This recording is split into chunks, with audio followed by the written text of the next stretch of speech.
মিঠাপানির পুকুরে অন্যান্য মাছের সাথে গলদা চিংড়ি চাষ করে সফলতা পেয়েছেন লক্ষ্মীপুরের চাষিরা।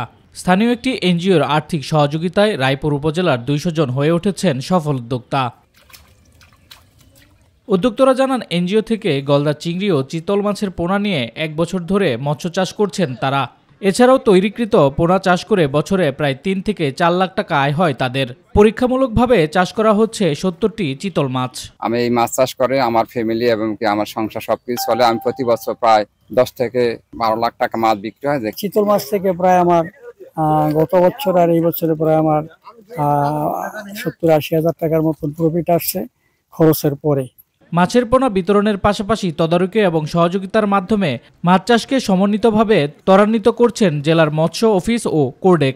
মাঠ পর্যায়ে উদ্যোক্তাদের প্রশিক্ষণ দিচ্ছেন জেলা মৎস্য অফিসের কর্মকর্তারা। আমরা এখানে একটি গলদা চিংড়ি মাছের চাষ প্রকল্প পরিদর্শন করতে এসেছি, দেখে খুব ভালো লাগলো।